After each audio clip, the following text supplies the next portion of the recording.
Bom, 8 horas, estamos então online agora. Todos aqueles que estão aí prestigiando essa palestra, a gente agradece muito.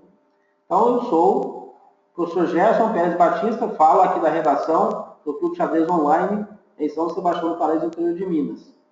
É um prazer mais uma vez, né, estar online com vocês ao longo de toda a semana. Nós estamos fazendo a primeira semana de estudos aplicados do xadrez, promovido pelo Clube Xadrez Online. É uma iniciativa para discutir um pouco o xadrez brasileiro dentro de vários aspectos, ou seja, xadrez para instrutor, xadrez para treinador, xadrez para árbitro, que é o caso de hoje, xadrez para jogador, e o último dia a gente vai falar o xadrez para o internauta, né? Porque é aquele que sai aí buscando conteúdo digital para poder melhorar o seu xadrez. Quais páginas pode acessar, né? Que material ele tem aí à disposição. Essa palestra de hoje eu nem vou chamar de palestra, né? Porque vai ser mais um estudo. Aqueles que me conhecem sabem que eu sou um árbitro, mas não sou um árbitro de carreira, um árbitro profissional, né? Eu sou um professor de xadrez, lidando mais com o trabalho de instrutor e treinador. Mas como que surgiu o meu interesse pela arbitragem? A arbitragem ela surgiu exatamente pelo fato de lidar com alunos, precisava organizar torneios, precisava arbitrar os torneios. E quando eu levava os alunos para as competições, e como jogador também, precisava conhecer as regras, precisava saber o que estava acontecendo em um emparceramento. Então, o meu interesse pela arbitragem vem não exatamente para construir uma carreira de árbitro. Né? A minha questão ligada à arbitragem é mais para poder ajudar os alunos e mais também para ter conhecimento, né, técnico da área. Uma vez que eu lido com o xadrez em seus vários aspectos, a arbitragem precisaria fazer também parte. Então, como todo mundo, né, assim, que busca uma carreira de arbitragem, os degraus, né, eu passei pela CBX como árbitro auxiliar, árbitro regional, árbitro nacional, que é o que eu estou hoje, e para o árbitro FIDE, né, que é o primeiro degrau na escala internacional, depois nós temos o último degrau, que é o AI, o árbitro nacional. Nós, esse fim de semana, aqui no Clube Xadrez Online, mas o outro fim de semana, nós vamos ter um IRT fechado, que é a última norma que eu estou precisando para poder solicitar o título de AF. Já fiz o seminário, já fiz as outras normas que precisavam, então, muito brevemente, se Deus quiser, ainda esse segundo semestre, eu recebo o título de AF. Bom, mas a titulação, pelo menos para mim, não é importante, porque assim, a minha vivência no xadrez ligado à arbitragem é uma vivência mais, né, como curioso mesmo da área, dentro da área de xadrez. Eu sempre tenho tentado aprender bastante e a arbitragem, então, está dentro desse rol de aprendizagem da modalidade, né? Deixa eu só ver aqui como é que estão as perguntas, se já chegou alguma coisa. Nós temos nesse momento na sala, né, 13 pessoas. E aí vamos dar uma olhada como que está. Ó, o Ayrton está aqui de novo. Ayrton, mas que maravilha, você prestigiando a gente. O Ayrton é um grande companheiro nosso, né? Sempre quando tem evento, ele está presente. O Ayrton é de Teresina, né? No Piauí. Deixa eu chegar um pouquinho para cá para ler as outras mensagens.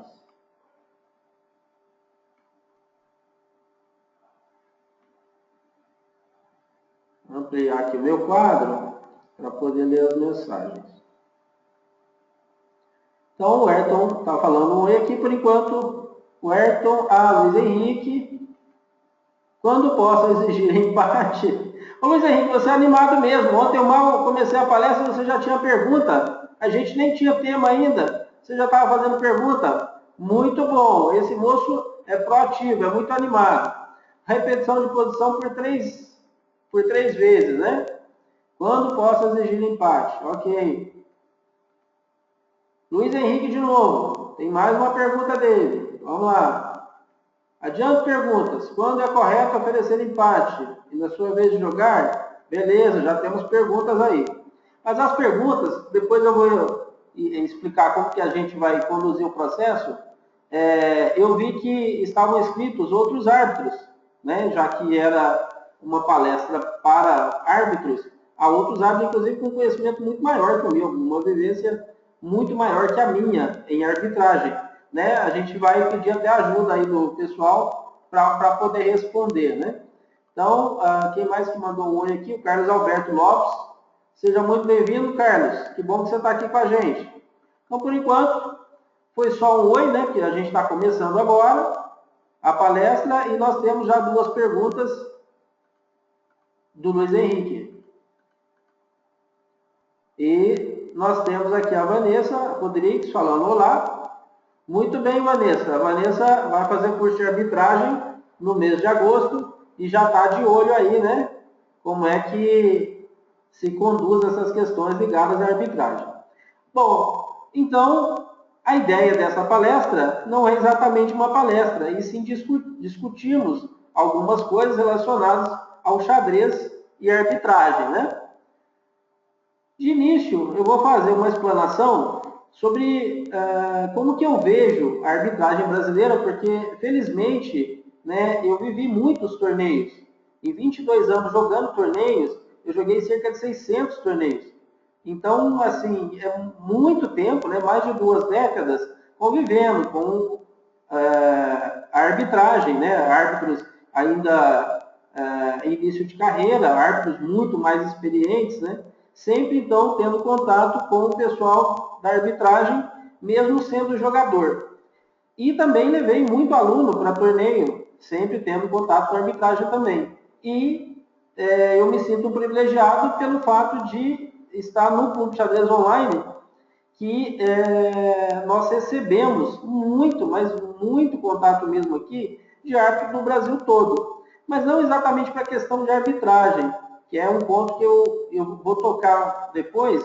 Né? Eu vejo que o árbitro hoje faz um papel muito do organizador. Né? Eu vejo que eles constroem os folders, toda a parte estrutural, assim, né? Toda a parte de local de jogos, né? Esse planejamento todo é feito, inclusive, em grande parte, pelos árbitros, e não exatamente pelos organizadores, né? Que a gente tem também uma carreira de organizador, ou seja, existe a figura hoje do organizador de xadrez, né? Inclusive como um título oficial. Bom, então, eu vou fazer uma explanação, digamos, inicial, de como eu vejo a arbitragem brasileira dentro desse foco, assim, como árbitro e também como um observador do xadrez brasileiro, especialmente por lidar com muita gente aqui no Clube Xadrez Online. Nós, eu não sei se todo mundo sabe, a gente tem cerca de 6 mil visitantes únicos ao dia acessando o site e um cadastro assim, de leitores e clientes beirando a 20 mil pessoas. Ou seja, é um número muito grande, né, de enxadristas e de simpatizantes da área que a gente tem contato. Então, isso aí deixa a gente, eu e a equipe toda aqui do Clube Xadrez Online, uma questão assim privilegiada de poder observar o xadrez brasileiro e dentro de todas essas correntes que nós estamos tratando hoje, ok? Bom, então vamos lá. O Luiz Henrique está falando aqui, ok, árbitro regional, muito legal, beleza. O Ayrton, né? Com Calheiros, beleza, bacana. A Helena tem feito torneios, dificuldade ao programa. Exatamente, eu vou falar sobre isso. O Elber, né, que é a A, posso habitar torneio rating CBX Feed. Ok. Boa noite, é o Eduardo. Beleza, Eduardo? Joia? Grande companheiro de torneios. Bom, nesse momento eu estou lendo a mensagem do Juste. Ô, Juste, vamos trocar de função aqui? Eu fico como espectador e você vem dar a palestra. Inclusive, quando você quiser, será muito bem recebido, né, pelos nossos leitores e tal, para dar uma palestra online para a gente sobre arbitragem, por exemplo, que o Juste conhece muito, né? Ele é um grande professor e também um grande conhecedor de arbitragem, inclusive com titulação assim, destacada. E o Juste é de Santa Catarina. Beleza? Tem mais uma pergunta aqui, uma questão relevante de torneios. Atenção do público, às vezes acontece de alguém avisar sobre queda de seta ou lance legal, o que fazer, né? Já tem essa pergunta aqui. O que fazer com os jogadores que vibram com a vitória? Ó, o Ayrton. Ok. Uma curiosidade, existe algum GM, esse é o Jefferson. Seja bem-vindo, Jefferson, tudo bem? Que começou mais tarde, já um pouco mais velho. Jefferson, nesse aspecto, geralmente, ainda mais hoje, o xadrez escolar, geralmente a idade que se começa, eu comecei com 16 anos, né, que nos moldes de hoje já está mais velhinho, né, digamos assim, porque hoje, 5, 6 anos, você já começa a ter xadrez na escola. Os GMs geralmente começam cedo, às vezes pode demorar mais a vir o título de GM, né? No Brasil, quem recebeu o título de GM já um pouco mais, não vou dizer velho, né? Mas sim em relação aos outros GMs, foi mais Matsura e Darcy, né? Que já tinha um nível muito bom de xadrez para ser GM até lá atrás e ali aquela idade que geralmente o pessoal chega a GM, né, 20 e poucos anos, eles não conseguiram, né? Então já eram jogadores fortes, começaram cedo, mas o título de GM veio mais tarde. Olha o Justo aqui, muito bom. Beleza, Justo. A hora que você quiser, vamos fazer uma palestra online aqui sobre arbitragem. O Jefferson também, legal. Beleza. Então é o seguinte, essa palestra, na verdade vai ser um bate-papo, não é exatamente sobre regras, gente. Sobre regras de arbitragem, eu vou abrir aqui algumas páginas para vocês. Eu fiz uma entrevista com o árbitro internacional Antônio Bento, que é a nossa maior autoridade, né, digamos assim, em arbitragem, né, de Brasília, chegou já a arbitrar campeonato mundial. Em 2007 eu estava em Brasília jogando um torneio fechado, joguei 12 torneios em Brasília. Esse torneio eu fiz uma entrevista com o Bento. Essa entrevista está publicada no Clube Xadrez Online. Isso foi no mês de agosto de 2007. E no mês de setembro do mesmo ano, ele foi arbitrar no México o campeonato mundial.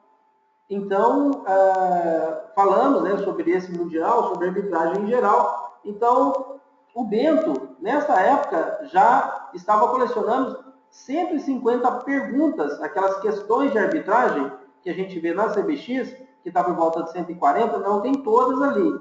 Então, em 2007, ele já estava com cerca de 150. Então, hoje tem uma pessoa no Brasil que é, digamos assim, o responsável direto pelas questões de arbitragem, né, da CBX e também da FIDE no Brasil, que é a pessoa mais indicada para essas perguntas que vocês têm, porque são perguntas técnicas. A discussão hoje mais aqui é assim, sobre o aspecto organizacional da arbitragem, o que a gente tem à disposição, porque mais em cursos de arbitragem, e até mesmo mandando mensagem para o Bento, a gente já tem essa possibilidade de resposta sobre questões específicas de arbitragem. É legal, porque muitas respostas o Bento coloca lá o nome de quem está com a dúvida e tal. É claro que também, assim, eu sou árbitro e eu posso responder as perguntas que vocês mandaram. Mas o enfoque não é exatamente esse. Seguindo lá, então, a ideia, né, de fazer primeiro um panorama aqui, eu vou começar com o site da CBX. Não sei se vocês estão conseguindo ver. Deixa eu descer um pouquinho aqui e mostrar para vocês. Acho que está em um campo um pouco grande. Vocês estão conseguindo ver o site da CBX? A carinha dele? Ó, a esquerda está comunicados, a direita CBX News. A tela não está atualizada? Deixa eu só clicar nele. Ó, estou na CBX. Ainda tá? Bom, então vamos esperar um pouquinho, que deve ser questão de internet. Isso, exatamente, ok. Então, estamos na página da CBX, à esquerda comunicados, à direita CBX News, ok?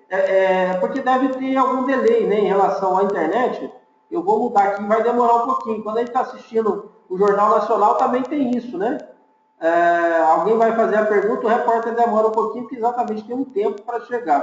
Eu acho que vai ser alguma coisa semelhante a isso aqui. Bom, então o seguinte, quem é que rege todo o xadrez nacional? É a CBX.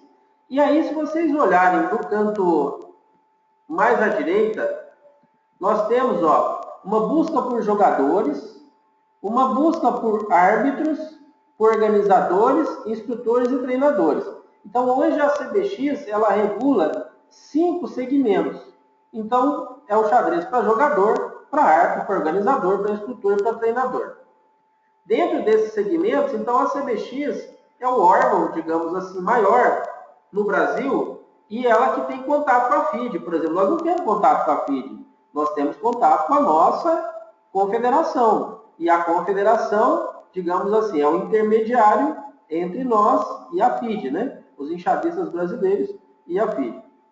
Então, o que acontece? Nós, se compararmos, por exemplo, esse quadro de jogador, instrutor, treinador, na FIDE está muito bem estruturado já a questão de titulação para jogador. Então, olha só, você tem lá o candidato a mestre, quando você chega em 2.200, depois 2.300 mestre FIDE, depois 2.400 o mestre nacional, além do rating tem que ter as normas, e também 2.500 o grande mestre, além do rating, as normas. E se a gente colocar isso na FIDE, né? A CBX, como intermediário nosso, segue exatamente esse padrão, esse parâmetro. Se a gente olhar a arbitragem brasileira, eu acho a arbitragem brasileira de um nível muito elevado. É muito bem organizado, em termos assim, de você fazer uma carreira. Por exemplo, para treinador, para instrutor, até porque já é ligado mais a uma profissão, né? Ou seja, um pedagogo poderia construir uma carreira de instrutor. Um profissional da educação física poderia, né, de ambos, o de treinador e de instrutor. Ou seja, entra já em uma esfera mais até profissional. É um pouco mais difícil até fazer um regulamento que abranja tudo isso. Mas, digamos assim, se comparado a arbitragem, as questões de arbitragem com outros segmentos, ela está muito, mas muito bem organizada. E, para isso, eu vou abrir outras telas aqui. Então, o Bento, que é o que eu fiz a entrevista em 2007, vou abrir uma outra tela, deve demorar um pouquinho para vocês, né? Então, a hora que tiver ok, vocês me falam. Eu estou agora nas questões de arbitragem do Bento, que está na questão 140, tem uma questão mais recente aí, 117, mas está fora de lugar. Seria 141. Mas tem muito mais, né? Porque foram respondidas nesse campo aqui estas questões. Mas lá atrás há outras também questões que não se enquadraram aqui, né? Todo mundo está vendo essas questões de arbitragem? Essa foi uma sacada muito boa, né, que Jascafé tem também, outros sites já fizeram isso. O próprio Clube Xadrez, quando nós começamos em 2000, a gente tinha uma sessão ali, as questões de arbitragem, quem respondia por ela era o Estevão. Mas aí depois surgiu, né, a questão de arbitragem feita pelo Bento, isso com publicações assim mais frequentes, não teve necessidade de ter essa sessão, né? Então todo mundo está vendo aí questão de arbitragem na CBX? Ok para vocês? Deixa eu descer a tela aqui para ver se está beleza. Sim, né? Então é o seguinte, olha para vocês verem, isso aí são geralmente questões que jogadores, outros árbitros, organizadores encaminharam para o Bento e ele respondeu com base na lei da FIDE. Ou seja, resposta, né, de alguém muito gabaritado, que inclusive quando a gente faz cursos de arbitragem, de reciclagem, ou eu que fiz seminário de arbitragem para passar para titulação internacional, essas perguntas, elas caem lá, essas questões de arbitragem, porque elas são tiradas exatamente assim, de momentos críticos em partidas, questões que podem acontecer de verdade, porque elas saem exatamente, algumas são até construídas assim, fora do ambiente de torneio, né? Hipóteses, mas quase todas ali elas são realmente de torneios. Então, as questões de arbitragem, vocês podem encaminhar um e-mail para o Bento, que ele sempre irá responder, né? Bento é super educado, pelo menos esses anos todos que eu lido com ele aí, eu comecei xadrez em 89, e aí logo comecei a jogar torneios, né? Estive em muitos torneios com o Bento, e então é alguém assim, muito gabaritado para responder. E ele se propõe a isso com essas questões de arbitragem.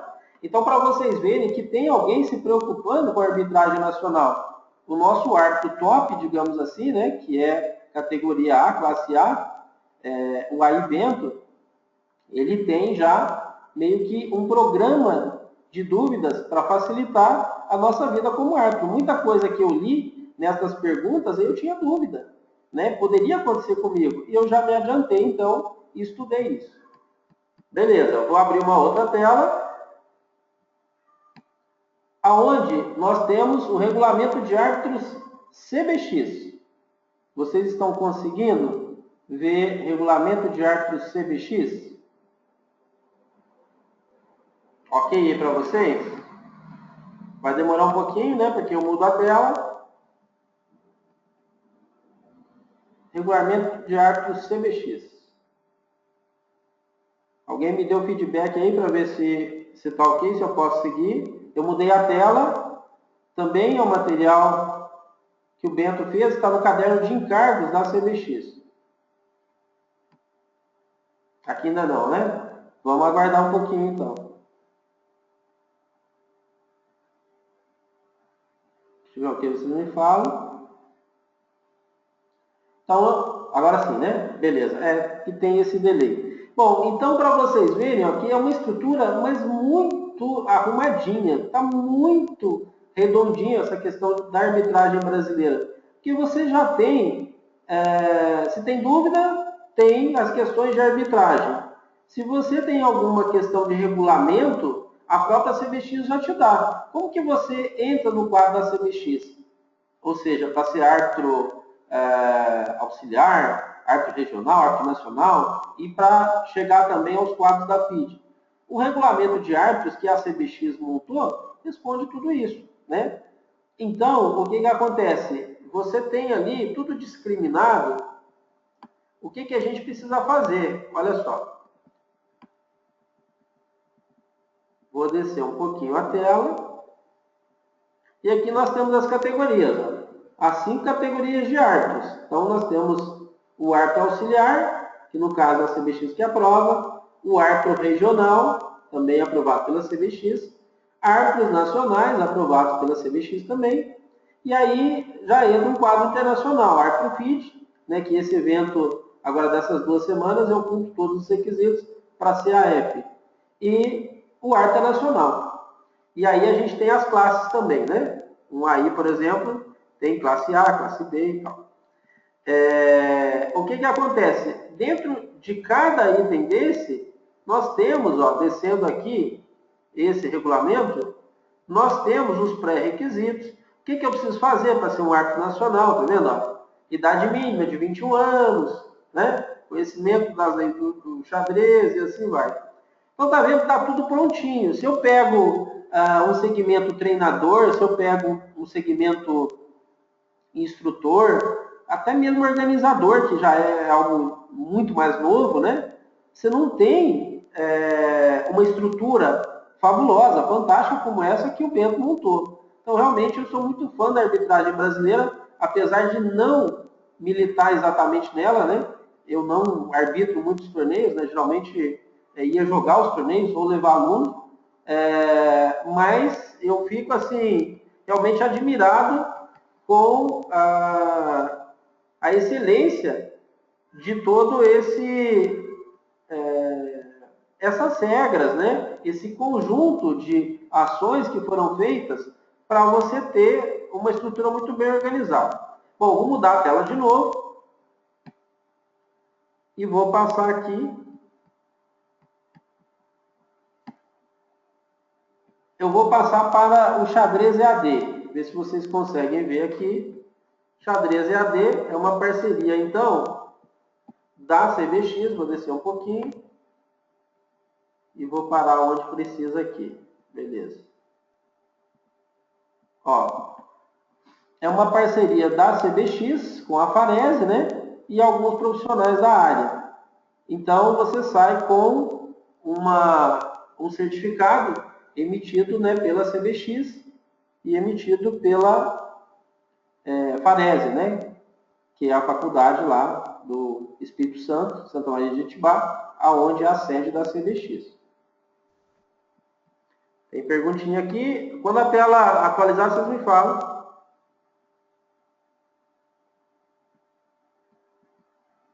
Ah, então, ó, Juste. Exatamente. Ano que vem, exatamente. O Juste tem a mesma titulação minha, mas ele tem muito mais experiência que eu, né, Juste? Você é muito mais árbitro que eu, já teve muito mais eventos, né, como árbitro que eu. Joia. Eu mudei a tela e estou aqui, então, no xadrez EAD. Não sei se já apareceu para vocês. Então, ó, eu posso fazer o curso de árbitro FIDE. Eu mesmo fiz esse curso de árbitro FIDE, um seminário, né? E para passar exatamente, né, da condição de AN para uma carreira internacional para F. Então, você tem que ter um seminário, pode ser presencial, pode ser online, e você tem também que ter um tempo, né, entre uma titulação e outra, e tem que ter também os torneios. Tem os pré-requisitos de torneios dentro do caderno de encargos lá da CBX, no regulamento de árbitro, a gente tem isso, né? Beleza, Justo, maravilha. Então, o que eu queria mostrar para vocês é que tem lá o curso de árbitro FIDE, ou seja, quem já construiu uma carreira nacional e quer uma carreira internacional, pode fazer online um seminário, né? Um curso para poder ter os pré-requisitos para isso. A aprovação, né? Tem uma aprovação mínima, 7 pontos em 10, e aí a gente faz prova online, é um negócio extremamente sério. Então, você tem também, descendo um pouco mais, o curso de árbitro básico. Alguém que queira, por exemplo, iniciar na arbitragem, isso tudo online, gente, de casa. Imagina que sonho que é isso. E tem os cursos também presenciais, já eu vou mostrar para vocês. Curso de árbitro, né, básico, atualizado já com as leis. A última lei da FIDE, né, é de 1º de julho de 2014, que é a vigente. Curso de árbitro nacional, está mais embaixo. E aquilo que havia falado a Helena, né, o problema do emparceramento, que é uma das questões que eu gostaria de colocar depois dessa explanação, era exatamente a questão dos programas. O que vocês têm sentido em termos de dificuldade. Mas na CBX já tem o curso, né, o Swiss Manager básico. E também há vídeos e há uma apostila que o Emerson Miller fez, né? O AF Emerson Miller, que é Rio Grande do Sul, ele tem um material muito bom ensinando. Eu, quando fui migrar do Swiss Perfect, né, que era o programa anterior, para o Swiss Manager, eu estudei nesse material, além da parte prática, né? Opa, voltando aqui. Xadrez EAD. Acho que vai demorar um pouquinho que eu tirei da tela. Vai demorar um pouquinho para poder atualizar, tá?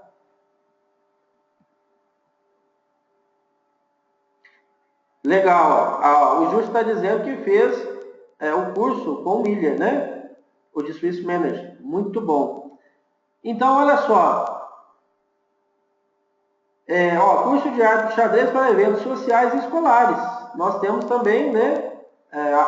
A CBX, através do xadrez EAD, tem todos esses cursos. E, além disso, nós temos cursos presenciais. Vou mostrar para vocês 3 cursos agora. Então, por isso que eu estou dizendo que a arbitragem brasileira está muito bem servida, porque nós temos vários cursos, seja online, de todas as esferas, né, de todos os níveis, seja offline. Eu estou no clube de xadrez agora, eu vou descer um pouquinho e vou parar na seção de notícias. Quem visita frequentemente o Clube Xadrez Online, sabe que ele tem 3 partes, né? Tem a parte de destaque, são 4 matérias que ficam girando ali, as principais. Depois vem os torneios, eles são em ordem internacional, os que estão acontecendo agora, os que vão acontecer e os que já aconteceram. E eles também são colocados em ordem de data, né? Para nenhum organizador ficar prejudicado em relação ao outro. Olha aí embaixo, nós temos arbitragem, tem 2 tipos iguais, arbitragem e arbitragem, e temos curso. Esse curso aqui, acho muito interessante, é do Calheiros. O Calheiros foi um dos primeiros árbitros que eu convivi, mas na época de jogador. E um dos cursos e uma das normas que eu precisei fazer para passar de AN para AF foi exatamente com o Calheiros, há 2 anos atrás, no Aberto do Brasil, em São Bento do Sul. Então, saí aqui de Minas e fui lá, meio que para fazer um estágio, digamos assim, com o Calheiros, que eu admiro muito ele como árbitro, super competente, já arbitrou muitos torneios. A época que eu comecei no xadrez era a minha principal referência. O Teles também, o árbitro nacional Roberto Teles, era uma grande referência à época que eu comecei em xadrez, que eu comecei a jogar os meus primeiros torneios. Ah, exatamente. Ô, Justo, eu acho que a gente tem mais ou menos a mesma escola ali, né? Porque eu me espelhei muito, né, no Calheiros, né, como postura de árbitro mesmo, gosto muito do estilo dele. À esquerda, a gente tem arbitragem. A arbitragem são 2 cursos, né, que vão acontecer em São Paulo, né, capital e, assim, Grande São Paulo. O Espaço Xadrez, que é do Mauro Amaral, faz 7 a 9 de agosto, um curso que você faz o curso, se passar, a nota mínima dele é 8 de 10, você sai como árbitro auxiliar, né? É o primeiro escalão aí da arbitragem nacional. E o Estevão, eu convivi com ele como jogador também, nós já nos enfrentamos, por exemplo, em Americana, em 1994, no Aberto do Brasil. Nós jogamos, salvo engano, na última rodada, a 7ª e última rodada, eu joguei com ele. Isso há muito tempo, em 94, há 21 anos atrás. Salvo engano, foi o maior Aberto do Brasil que teve no Brasil. 285 jogadores, né? Com o nome Aberto do Brasil. Pelo menos é o que se diz. Esse torneio eu joguei pelo Americano. E aí a arbitragem dele, ó, o curso dos dias 15 e 16. Então tá vendo? Nós temos o xadrez EAD que você pode fazer a qualquer momento, e alguns ali talvez tenha que formar turma, e nós temos as arbitragens presenciais, os cursos presenciais. E esse curso à direita ali, né, que é do Calheiros, é um curso interessante porque ele ensina também organização, que está muito relacionado à organização e arbitragem. Boa parte do conteúdo de torneios que nós recebemos aqui não são os organizadores que mandam, geralmente são os árbitros. Eles constroem os folders, eles fazem toda a programação, olha a questão de salão, se está tudo ok e tal. Depois manda resultado, tira foto. Então a arbitragem faz quase tudo hoje, boa parte dos eventos, né? Beleza, seguindo aqui. E voltando um pouquinho, deixa eu ver se eu acho aqui na tela. O Bento, na CBX, montou até a conduta dos árbitros. Deixa eu ver se está nesse aqui. Que eu gostaria de passar para vocês. Não é?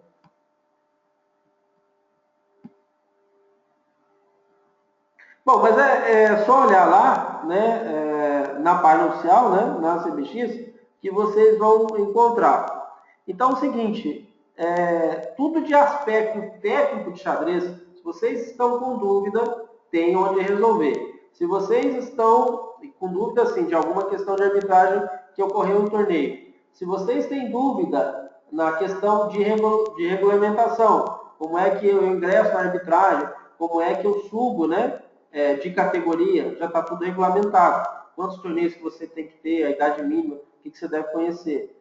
Então, esse trabalho, eu acho assim, foi um trabalho fabuloso que o Bento foi construindo ao longo do tempo. E tem as leis da FIDE, né, que o próprio Bento também traduziu, a última agora é de 1º de julho de 2014. Então, você tem as federações que encaminham sugestões, tem as reuniões, digamos assim, na FIDE de arbitragem, e aí, né, de certos períodos, você tem uma nova regulamentação. Mas não é regulamentação, regra assim, de movimento de peça, de regra do xadrez. É regra exatamente assim de torneio, né? Regras relacionadas a torneios. Por exemplo, uma coisa que ajudou muito a arbitragem, pelo menos para mim, foi o 10.2, ter caído o 10.2, que passou a ser apêndice. Depois eu gostaria de ter a opinião de vocês, os árbitros aí, se foi legal para vocês também. Porque para mim foi, nossa, quantos problemas eu já tive, né, tendo que julgar a posição, às vezes jogadores até mais fortes, né? E porque o 10.2, dentro dos 2 últimos minutos, se a pessoa achasse que o outro está enrolando ali, né, para derrubar a seta, a gente teria a possibilidade de solicitar empate, né, quando em vantagem. Aí, ou se fosse impossível, o outro ganhar por condições normais. Mas aí virou apêndice G, isso foi uma maravilha, porque no início do torneio, na reunião técnica, a gente decide se vai usar ou não. Os torneios que eu tenho arbitrado, por exemplo, desde que surgiu essa possibilidade, eu nunca coloquei o apêndice G, né, à disposição, eu sempre deixei o apêndice G de fora. Uma coisa que ajudou bastante também foi o relógio digital, porque tinha aqueles pings violentos, né, em torneios nocaute. Aí depois, quando chega o digital, você já preserva a planilha, isso para as partidas pensadas, né? Preserva as planilhas, então ajudou muito a arbitragem essa questão, né? E algo que acho que deu muita visibilidade para os torneios, que eu vou falar agora, é a questão do programa de parcelamento. Eu aprendi a emparcerar em um livrinho do San Jorge, não sei se é da época do Juste, né? Alfredo San Jorge, era um livrinho que ensinava, inclusive através de fichas, a gente tinha as fichinhas, e aí era tudo feito manual. Às vezes o torneio era um torneio de 30 minutos, às vezes lá, com uma quantidade grande de jogadores, demorava mais tempo para poder fazer o parcelamento entre uma rodada e outra, que propriamente para ter a rodada, né? Brincadeira, né? Mas é claro que era muito difícil. Você lembra disso, Juste? As fichas? Ah, com Calheiros também, né? Então, aí tinha aquela questão, né, assim, de número maior, menor, porque às vezes os dois jogaram com a mesma cor. Então, quem que ia de brancas e de pretas, né, quando é que podia dobrar a cor? O Teles era muito organizado, ele fazia isso com uma caneta. Tinha as cores ali, era um show, muito bom. Ah, Luiz, maravilha, Luiz. Beleza, A minha fundamentação de arbitragem vem desse livro aí também. O Justo usou muito, legal. Das cores também, né? Sistema holandês, legal. Aí. Então é o seguinte, o que vocês estão vendo na tela agora é exatamente a entrevista que eu fiz com o Bento quando estava lá em Brasília jogando um torneio, um desses 12 torneios que eu joguei. Isso é 2007, um pouco antes de ele entrar ali para ser o árbitro-chefe, né, no México do Campeonato Mundial. Então nós já tivemos, né, um árbitro como o principal, digamos assim, árbitro num campeonato mundial. O campeonato mais importante do xadrez mundial, tivemos lá um árbitro, né, que foi o Bento.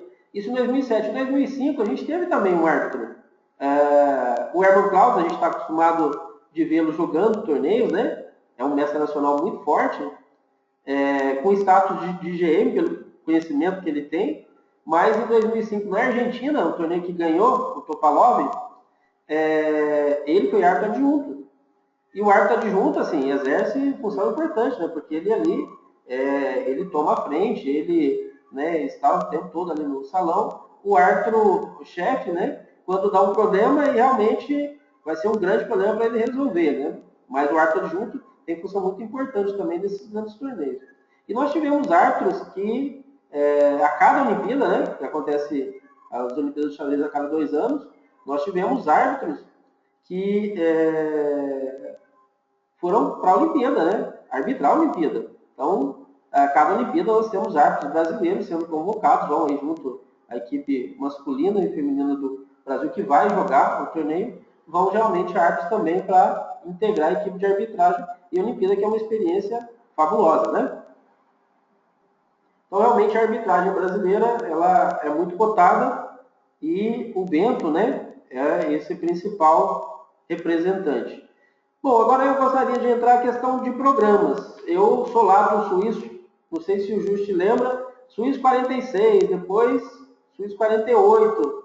Eram os programas que davam muito bug quando tinha torneio escolar, assim, 200, às vezes, primeira rodada, o professor inscrevia, o menino não ia. Para você tirar, você não via a tela. Era... Fala assim. Eita, nem me lembro, hein? Esses eram duros, ó, 46, 48.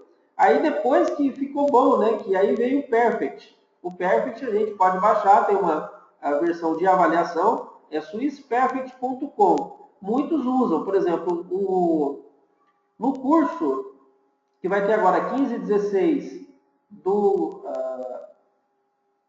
Estevão, não do Mauro, que é a semana anterior, o programa que ele usa como base é exatamente o Perfect, né? Que é mais acessível. O outro está mais caro, se não me engano, quando eu comprei, 150 euros, eu acho, o Manager. 155 euros, algo assim. Então é algo por volta de 500 reais, né? O outro é mais barato, ainda tem a versão de avaliação, às vezes você vai fazer um torneio só, 2 torneios aí, você usa essa versão, né?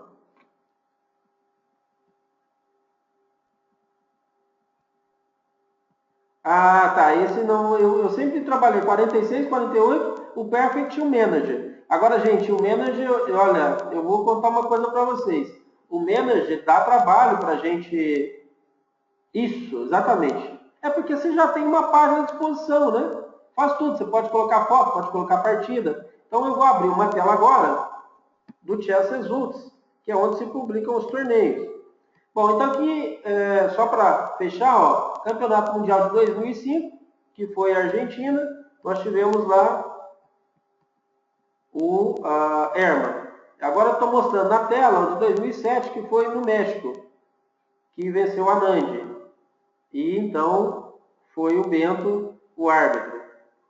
O Herman foi mais adjunto, né? Há 2 anos atrás. Era aquela época que tinha um mini torneio, que a FIT fazia os torneios de match, depois ele foi mata-mata, estilo a Copa do Mundo de hoje, e Copa do Mundo de xadrez, né? 128 jogadores, 64 e tal. E aí depois, uma época, fez mini torneios, até voltar a ser match de novo, quando houve a reunificação, né?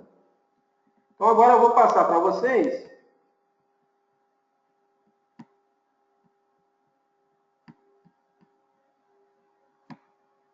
Deixa eu ver se está aqui fácil, senão eu entro de novo. Acho que deve ter saído da tela. Bom, vamos lá, ó. Chess Results.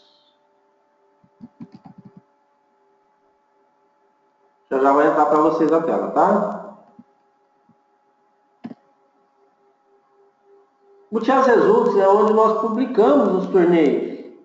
Então, vários desses torneios que a gente faz aqui mesmo, né? Mesmo torneios pequenos, fim de semana, a gente usa esse programa para poder publicar, né? Assim, online, você vai atualizando ali rodada a rodada. Acho que não entrou aí.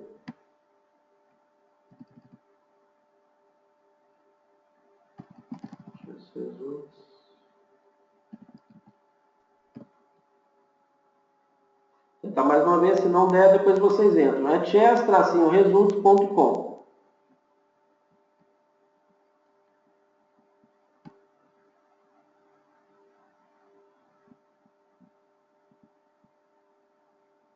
Deixa eu fechar. Acho que não está entrando. Bom, então é o seguinte. Esse Chess Results, né, que é onde a gente publica os torneios que nós atualizamos pelo Swiss Manager, olha, é fabuloso. Tem absolutamente tudo. Aparecem as bandeirinhas, tem coisa que você pode ativar, por exemplo, quantos critérios de desempate você quer mostrar, pode mostrar até 5 critérios de desempate. Ou seja, é fabuloso. Ou seja, você não precisa ter blog, você não precisa ter fanpage, você não precisa ter site. Se você quer divulgar o seu torneio, à medida que você vai recebendo as inscrições, você coloca no programa, já atualiza online ali na hora e beleza, né? Resolveu o problema. Então, esse Swiss Manager, eu achei ele mais difícil de lidar. Aí apareceu a tela, deve demorar um pouquinho para atualizar para vocês. Apareceu a tela aí. Eu vou colocar aqui Brasil. E vão aparecer os torneios. Um minutinho só. Alguém fez uma pergunta aqui. Programa para liberar para nós. Ou melhor, comprar. É o seguinte, Helena, esses programas você consegue baixar, né? Por exemplo, o Swiss Manager, você consegue baixar uma versão menor dele para teste, né? Ou seja, para você usar o programa, mas em uma situação assim mais limitada. E o Suíço Perfect, você tem possibilidades aí de baixá-lo por 30 dias. E dá para comprar também, mas é muito mais acessível. Só que eu recomendo o Swiss Manager. Vai dar mais trabalho para você dominar, mas é um programa que se usa no mundo todo. Então, não sei se vocês estão vendo a tela, tem os países aí, e em cima, em verdinho, tem Swiss Manager. É ali que você clica para poder comprar. Você pode registrar o programa também, né? Pode acompanhar partidas ao vivo. Então, tem muita coisa através desse Chess Results. Então, os Chess Results achei fabulosa sacada, né, de construir um programa que já tem uma vinculação de página de todos os países assim que o pessoal comprou para poder publicar, você publica seus torneios ali. Então, acho que está todo mundo vendo aí, né? Chess Results. Então, Helena, nesses dois sites, você consegue fazer a compra ou baixar uma versão para avaliação. Chess Results, é só digitar lá no Google, Chess Results, resultados, né, de xadrez, ou Swiss Perfect, que é o programa onde você usava ali algum tempo atrás. O pessoal está em desuso, né? O pessoal está usando mais o Manager porque ele é muito mais funcional. Ele é mais difícil para você dominá-lo, mas ele é muito mais funcional. Bom, então são esses dois programas que nós usamos mais e basicamente o Swiss Manager está dominando, apesar de ser um programa onde o investimento é maior, mas o custo-benefício dele é infinitamente superior ao Perfect, né? Porque ele é muito funcional. Bom, dentro desse aspecto, então, era o que eu tinha para falar, assim, em termos de origem, de como que eu entrei no xadrez, de como eu vejo a arbitragem brasileira. Eu acho que ela tem um nível fabuloso, tanto é que, assim, se não tem um nível bom, imagina como você tem um árbitro sendo o árbitro principal do campeonato mundial, que é o principal da nossa área.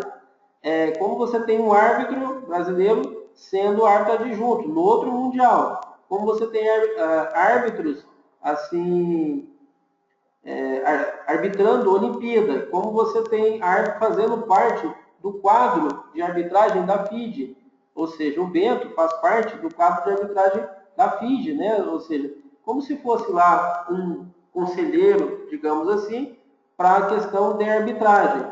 E o Bento ele tem acesso já direto à FIDE em termos de banco de dados, né? Para enviar os torneios, para a questão de rating, para cadastrar nomes, né? Aí depois lá é homologado, mas ele já consegue ter acesso direto ao banco de dados da FIDE, né? Então agora vamos passar para a questão das perguntas que já foram feitas e aí aquelas perguntas finais, né? Então à medida que foi andando aqui a minha fala, nós tivemos algumas perguntas especialmente feitas pelo Luiz. E depois nós temos as perguntas normais ao final, né, de cada palestra. Então o Justi colocou a apostila. Justi, deixa eu só ativar aqui.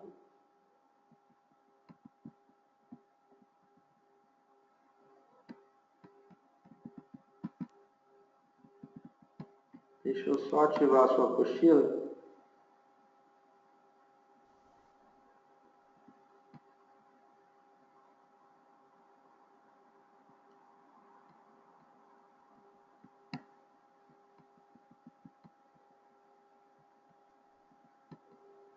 O Justi colocou uma apostila em PDF do Swiss Perfect, mas vocês não devem estar conseguindo ver, só eu que consigo ver e eu tenho que liberar para vocês.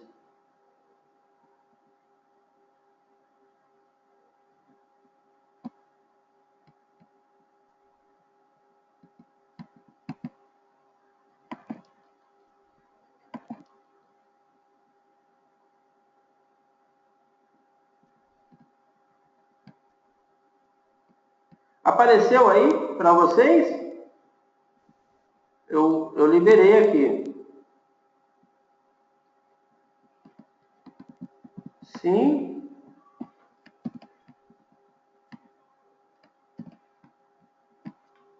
Ó, foi essa apostila que o Justi colocou. Eu liberei ela para chat livre. Isso, Helder, exatamente, é isso. Quando você compra, é como se fosse uma chave que você ativa e aí você consegue publicar. Quando é a sua versão livre, né, que é uma versão menor, muito limitada, você não tem essa possibilidade de fazer as publicações. Então, assim, ainda que você tivesse como, entre aspas, piratear o Suíço Manager, você não conseguiria colocar o torneio no ar, que é o principal objetivo assim de quem... É claro, tem que ter um programa para parceirar, mas o fino da coisa é essa vinculação com a publicação online, onde todo mundo olha. Você aperta Brasil ali e está todo mundo olhando os torneios que são publicados, né? Por exemplo, você pode ir colocando parciais, até de inscritos. Então você está organizando um torneio, você chama o árbitro lá, o árbitro tem o Swiss Manager, você vai passando os nomes para ele e ele vai colocando, ó, 10 inscritos, 15 inscritos, 20 inscritos. Se tiver algum faltando ali, você já fez o pagamento, por exemplo, da sua inscrição, você olha online e não está. Aí então você já vai, ó, meu nome e tal. Então é muito bom esse programa, né? E dá para fazer as parcelas também durante o torneio, pode colocar foto, pode colocar partida. Muito bom.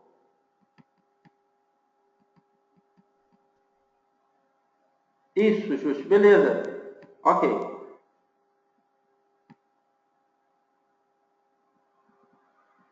O Perfect, você baixa ele, Helena, ele tem um mês de uso. Você vai lá no Google Swiss Perfect, aparece a página. Isso, inclusive partidas pode colocar, né, Helder? Muito bom. Beleza, então. Bom, mais atrás, houve perguntas do Luiz sobre a questão de empate. Então, a tripla repetição, Luiz, você consegue provar em partida xadrez clássico, né, com a sua planilha. Então, antes de você fazer seu terceiro lance, que vai dar a repetição, você chama o árbitro, né, e explica para ele, olha, eu vou repetir pela terceira vez. Anota na planilha e propõe um empate. Porque se você faz o lance, aperta o relógio, você quer jogar, né? Você está dizendo assim, implicitamente que quer jogar. Então, ao ter a possibilidade de fazer o terceiro lance que vai dar o empate, você chama o árbitro e diz para ele que quer empatar. Na verdade, eu costumo propor para o próprio adversário, né? Olha, vai repetir pela terceira vez que quer empate. Se o adversário recusa, aí eu chamo o árbitro, né? E digo que eu quero um empate. E aí ele vai olhar a planilha, porque você tem que provar através do documento, no caso a planilha, né? Que é o documento que a gente tem enquanto está jogando a partida, que você está fazendo a terceira repetição. Empate você pode propor a qualquer momento. Não na vez dele jogar, né? Porque seria algo antiético. Como que você faz isso? Você faz o seu lance, né? E aí propõe o empate. Então você faz o lance, o ritual do lance, você faz o lance, você aperta o relógio e aí faz a anotação, né? Então você simplesmente... Deixa eu ver aqui, está chegando mais pergunta.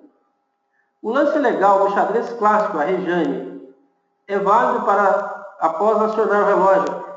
Rejane, o lance se completa quando a gente aperta o relógio, né? Então o ritual é, você joga aperta o relógio e faz a anotação. O lance legal, então, se concretiza quando você toca o relógio. Aí está feito o lance. E aí, para xadrez clássico, de 3 passou para 2, né? Você só pode fazer 2 lances regulares agora. E o rápido, que eram 3 lances, passou para 1 só. E o blitz permaneceu, né? Um lance regular você perde. Então ficou 3, 2, 1, de acordo com os 3 ritmos que nós temos. Até 14, 15, 59 e de 60 para frente.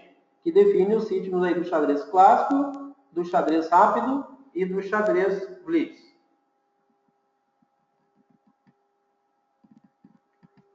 Isso foi a pergunta da Rejane. Tem uma pergunta minha para trás. A Helena fez uma pergunta para trás que eu vou tentar ver o que é. Ah, Lucas Chess, legal, Jefferson. Eu já estive nesse site. Inclusive partidas. O Perfect é sobre um mês. O Perfect é sobre um mês por computador. Ah, tá, Helena, entendi. Exatamente, é o ID, né? Ele vai ler o seu ID. É um mês para cada computador que você usar. Porque como que a pessoa identifica? Pelo ID do computador. Tá? Eu não sei se tinha mais pergunta, Helena. Se tiver, pode digitar mais embaixo, tá? Tenho que ter cadastro de árbitro e de organizador junto à CBX? Bom, são duas coisas diferentes, né? O organizador é quando você vai pleitear um evento que vale rating, você tem que ser organizador na CBX. Tem pouco mais de 100 organizadores. E arbitragem nós temos pouco mais de 400 árbitros. E de cadastro na CBX, assim, quando a gente aperta jogadores, tem 23 mil e alguma coisa. Então, de jogador você tem um pouco mais de 23 mil, de árbitros tem 400, acho que 405, e de organizadores, acho que, salvo engano, 119, 100 e alguma coisa. Tá? São coisas diferentes. Para organizar, para homologar um torneio da CBX, você tem que ser organizador, porque aparece até no Suíço Manage um campo organizador. E para você pleitear um torneio valendo rede CBX ou FIT, você tem que ser organizador. Organizador pagando taxa, né? Você paga uma taxa de organizador. Você vira o organizador. O organizador pode ser um clube, pode ser uma pessoa mesmo, né? Agora tem a figura do organizador, pessoa física, né? Que organiza eventos e tem titulação. Inclusive lá no xadrez EAD tem como ser organizador internacional. Tem um curso de organizador internacional. Todos os parâmetros ali que você precisa. Então são duas coisas diferentes, tá, Helder? Quando meu aluno estava jogando, o pai do adversário interferiu e meu aluno perdeu. Como agir como árbitro e como treinador? Bom, os torneios ideais escolares nós vamos sediar agora em outubro. Não é o Clube de Xadrez que está organizando, é a Casa de Xadrez de Belo Horizonte, é a presidente da Federação Mineira, a Luciana Sepúlveda Viana. Ela está organizando um torneio aqui em São Sebastião do Paraíba. É a terceira vez que é feito, foi feito ano passado e vai ser repetido aqui. Vai ser na Arena Olímpica da cidade.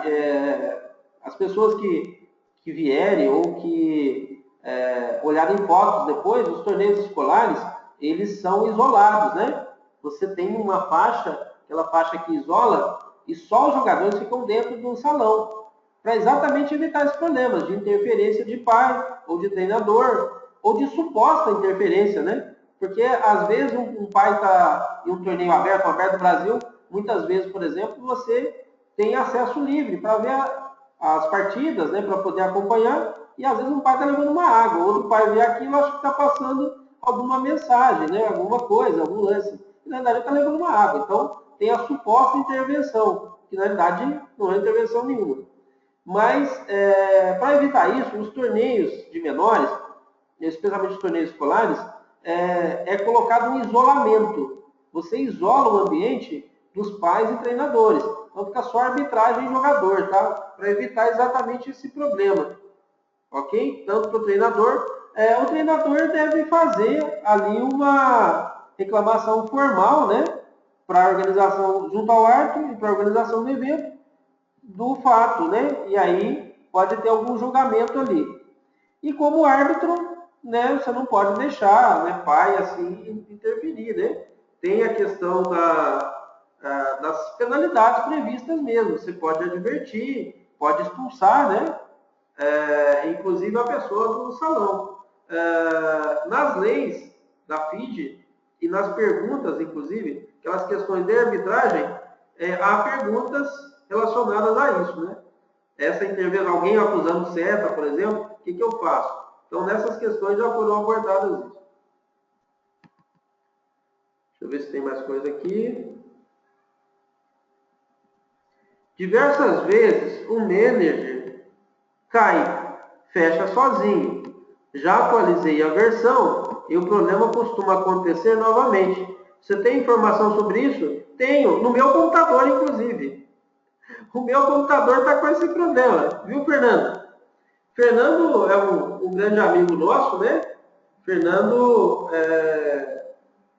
cuida de um blog muito importante, né? A família toda tem um peso muito grande aí relacionado ao xadrez. E o reino de Caixa é uma grande referência para a gente. E o xadrez na Paraíba tem esse nome forte aí, né? Sá de Melo. Que bom que você está aqui com a gente. Eu também estou com esse problema. Como eu tenho dois computadores que eu uso regularmente, é um Toshiba e um Vaio. Nesse Vaio, que é o mais novo, eu instalei, está dando esse problema. Toda vez que eu vou, já instalei, reinstalei, deve ter algum problema aqui de configuração, sei lá, alguma coisa do meu computador que está impedindo a instalação correta. Eu vou colocar a chave, tudo certinho, mas dá problema. E no outro computador, que ele está instalado já há alguns anos, não dá problema nenhum. Eu atualizo e está tudo certo.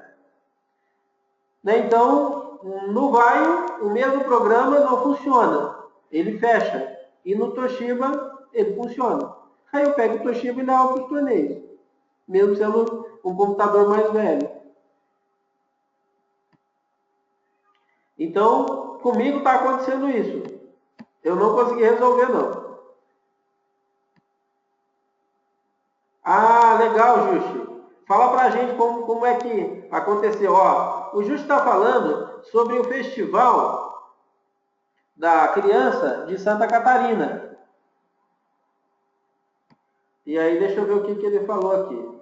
Bom, todas as categorias devem usar relógio sub-10, sub-12? Relógio, geralmente sim. Tem alguns torneios que você elimina a anotação, né? Você pega o Campeonato Brasileiro Escolar, por exemplo, as primeiras categorias, elas não anotam. Mas o relógio sim, né? Porque como que você vai prever o final da rodada sem relógio? Agora tem torneios informais, né? Se não tem relógio, o que você vai fazer? Você coloca as pessoas jogando, sei lá, você está com 50 pessoas jogando, tem 10 que não tem relógio, ou seja, 5 meses. Assim que forem terminando, você vai repassando os relógios. Mas isso a gente faz de maneira mais amistosa mesmo, em escolas, em torneios mais amadores, né? Porque torneio mais sério tem que ter o relógio, porque você não tem como prever o final da rodada. Essa é a pergunta do Helder. A versão que eu estou usando, rapaz, eu tenho que dar uma olhada aqui. Deixa eu ver uma coisa. Fernando, fala para mim qual que é a versão que você está usando, que eu já vou informar que você está tendo esse problema aí também, que eu já vou informar aqui para o Justo, quem sabe ele dá uma ideia para a gente.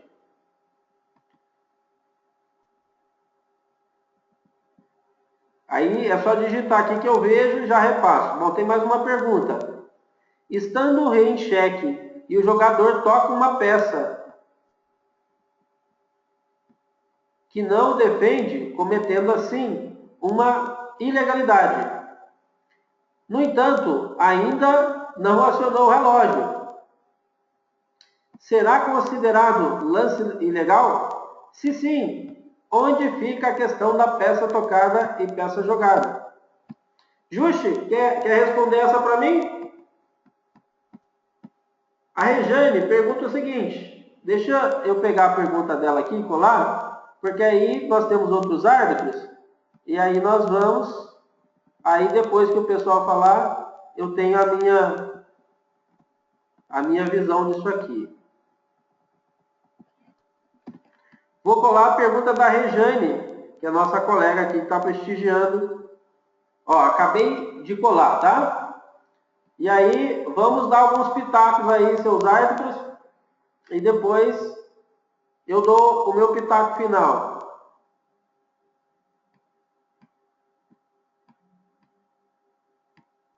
Rejane, coloquei aí já, tá? Como chat público, para todo mundo ver a sua pergunta.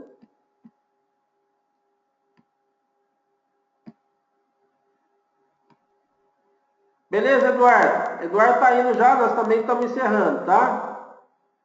Joia, abração, valeu!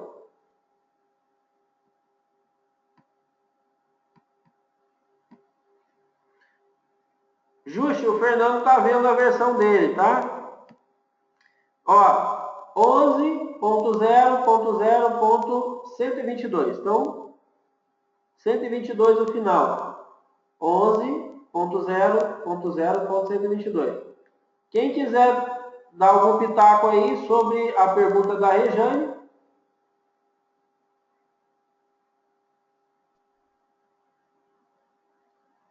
Eu colei para vocês. O lance regular que não tocou no relógio ainda. Se não houver penalidade, onde fica a peça tocada, a peça jogada.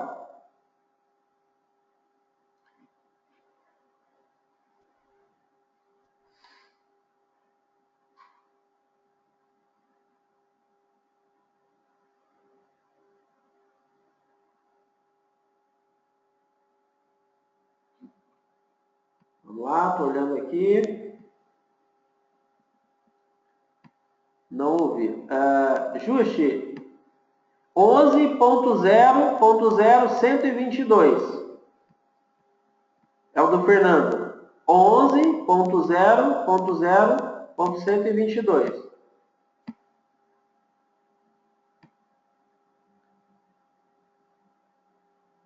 Ah, tá. O Fernando está dizendo que todo torneio ele atualiza, né? Então ele tem a última versão. Comigo acontece também. Eu imaginei, Fernando, que é o meu computador. Tem alguma coisa nele conflitando. Porque se eu faço a mesma coisa no outro computador, funciona. No Toshiba funciona e no Vaio não.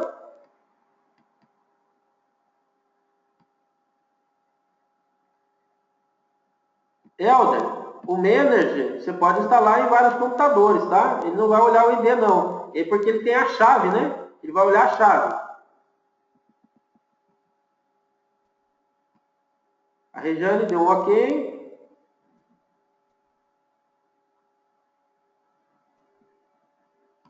Legal. O Fernando diz o seguinte, Rejane. Está liberado para fazer outro lance, creio eu. Como só teve, deixa eu ver se teve mais participação.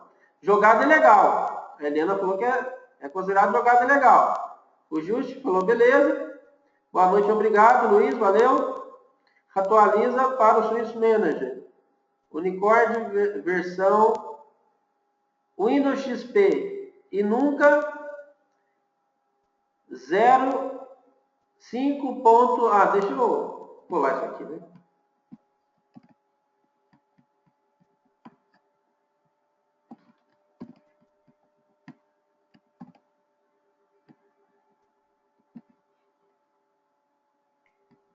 Pronto, colei aí a resposta do Juste para o Fernando. Bom, encerrando então, Rejane, eu fico com a resposta que deu o Fernando, né? Que na realidade a jogada só se processa quando você toca o relógio e não tocou o relógio. Então essa jogada você poderia fazer outra, já que é uma jogada ilegal, você não tocou o relógio. A peça tocada, a peça jogada, no caso é uma exceção, né? Se você coloca a mão numa torre, por exemplo, que está lá no cantinho, e tem peças ali que impedem ela de se mexer, é uma jogada, digamos assim, impossível de se fazer. Como é que você vai fazer aquela jogada? Você tem que fazer outra, né? Esse caso, por exemplo, da jogada ilegal, quando não tocou o relógio, é semelhante a isso. Uma jogada que você não pode fazer. não tocou o relógio, não foi configurado o lance legal ainda, né? Então, está livre para fazer outro. Juste, concorda? Com o Fernando e comigo? Ó, o Juste liberou mais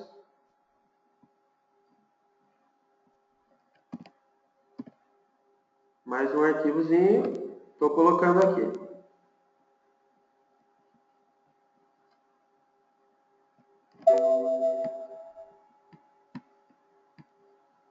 Eu já estou pegando o seu link, tá, Juste? Um minuto.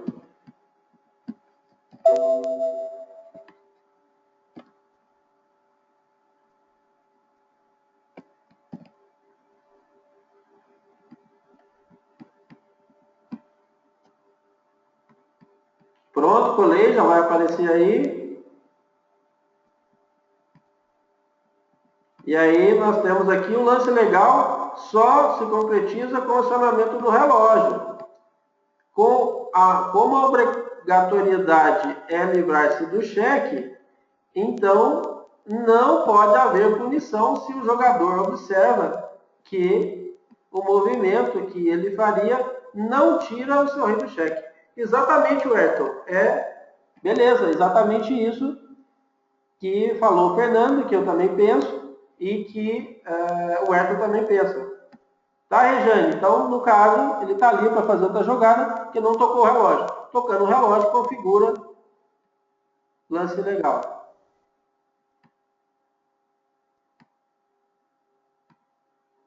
Sim, exatamente, mas como é uma peça que não pode ser mexida, porque o rei ficaria em xeque, você não pode jogar ela, e aí você está ali para jogar outra, né?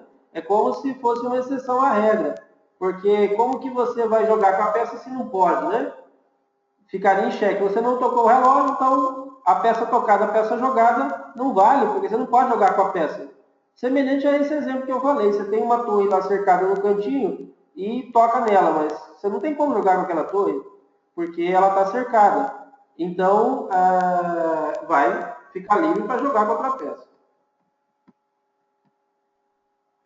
Helder, beleza? Primeiro mandamento do xadrez. Rei não pode ficar em xeque. Se sobrepõe a regra de peça tocada para jogada. Muito bom. Beleza, Alberto. Exato. Ou seja, a peça principal é o rei, né? Então, se sobrepõe. Deixa eu ver se tem mais alguma coisa. O Justo também concordou. A Regiane, beleza. Só você na pergunta digitar. Só você na pergunta digitar. E enviar ele compartilha o chat.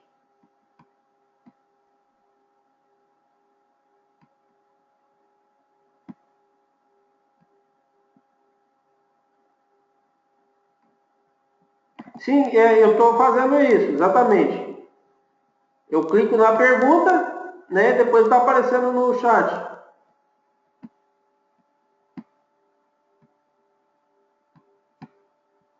E aí eu mando para todo mundo. Posso mandar privada para todo mundo. Helder, qual a diferença entre lance legal e falta?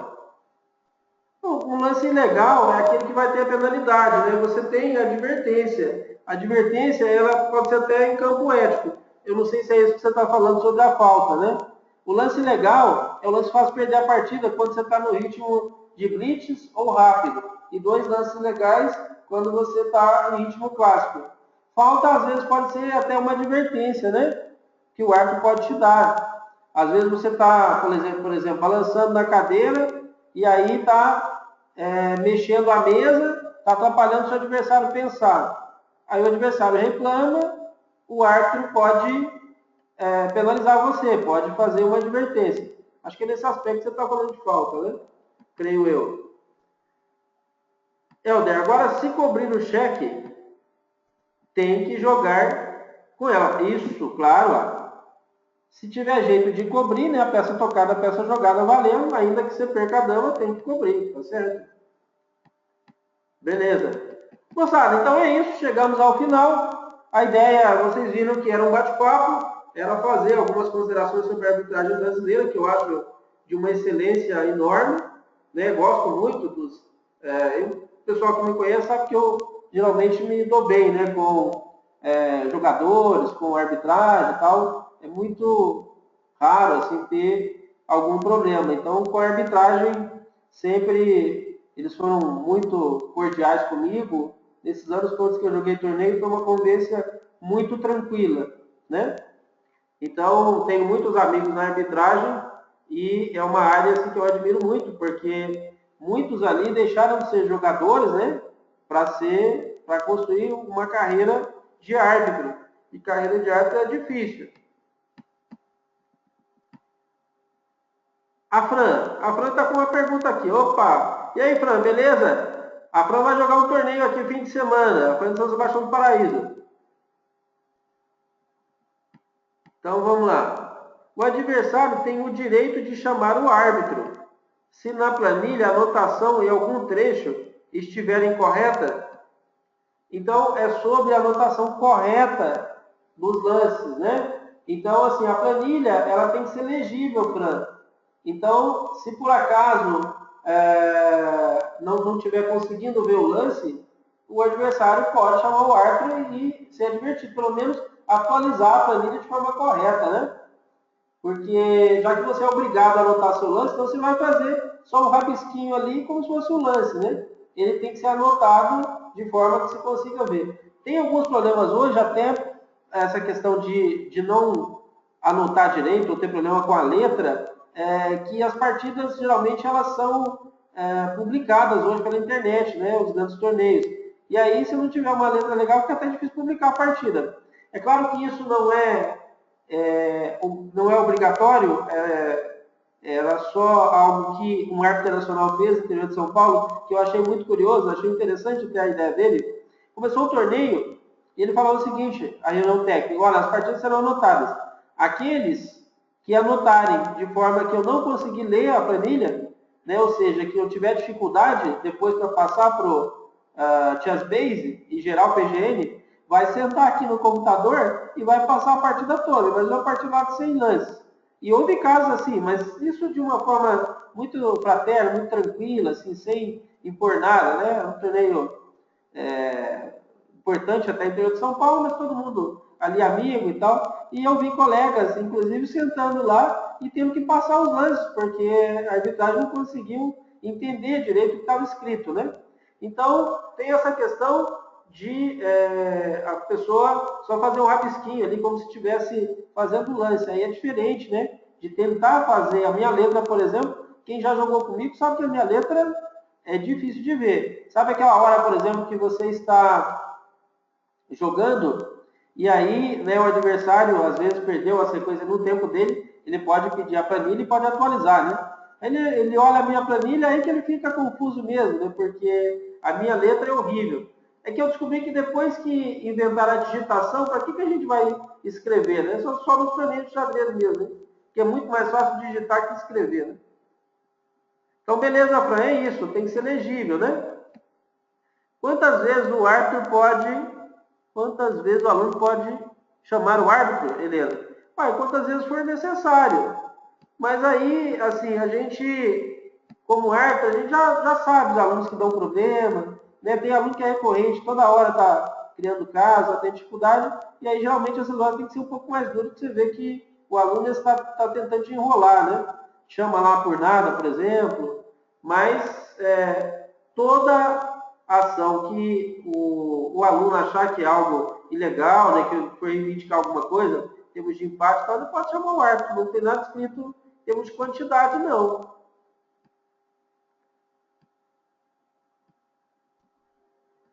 Você fez isso também em um catarinense sub-20? Eita, menino. Tá certo.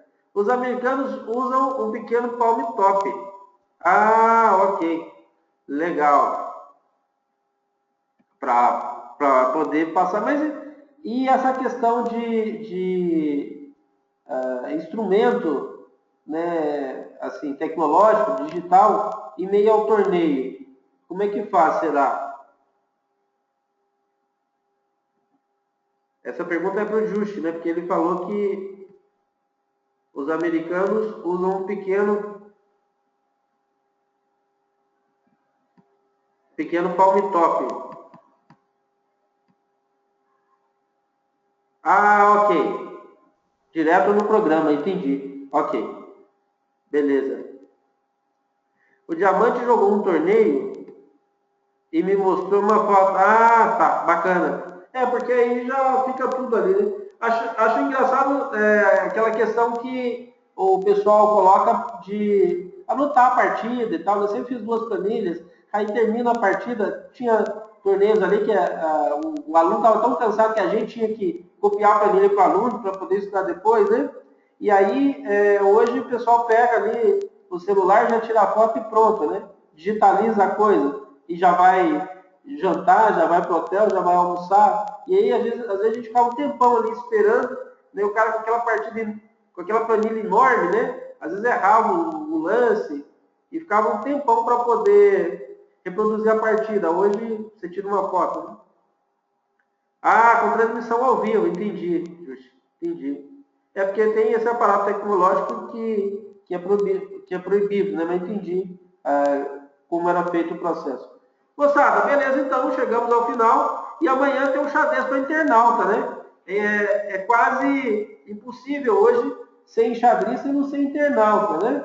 Porque como tem coisa boa, como tem material bom espalhado aí pela internet, né? Então eu vou falar um pouco sobre o Clube Xadrez Online, o que é que a gente tem nele, né, que pode ajudar o desenvolvimento, e vou falar os sites que eu gosto de visitar, seja como jogador, como instrutor, como treinador e tal, onde eu busco informação aí espalhada pela internet. Então vai ser o tema da palestra de amanhã, um pouco diferente até, né? Xadrez para árbitros, inclusive, como palestra assim, eu nunca vi, né? Apesar que nós fizemos mais um bate-papo, né? Porque geralmente você tem os seminários, você tem alguma coisa ali ao vivo, mas trocar ideias a respeito de arbitragem online, assim, ao vivo é mais raro, né? E o Justo já está convidado aí, Justo. Quando você quiser falar sobre arbitragem ou qualquer outro assunto, né? A gente marca aqui uma palestra online. Você pode entrar ao vivo e falar com o pessoal. Você é de casa, você é amigo nosso aqui há muito tempo. Bom, beleza então, gente. Obrigado, já estou encerrando. E aí, amanhã a gente finaliza, então, a primeira semana de estudos aplicados do Clube Xadrez Online com o xadrez para internauta. O Jefferson ainda faz uma pergunta. Partidas de jogadores comentados? Partidas de jogadores fazendo comentários. Isso, então, amanhã a gente vai tratar sobre isso, onde a gente busca partidas, né? Valeu, beleza, Justi. Abração. Sucesso aí com o xadrez em Santa Catarina. Eu tenho visto as suas postagens, né? Sempre tem o xadrez na biblioteca, tem muita informação de xadrez. Seu estado hoje já está mais avançado, especialmente xadrez de base, né? É um espelho para a gente em Santa Catarina em relação ao xadrez. Abraço, gente. Valeu. Aí, Alder, maravilha. Tia Mossoró. Beleza. Então, ó, quem puder, entra aí no Chess Mossoró.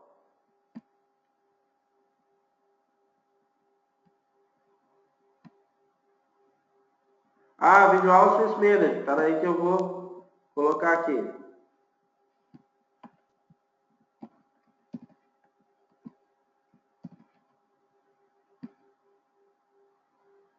Já disponibilizei.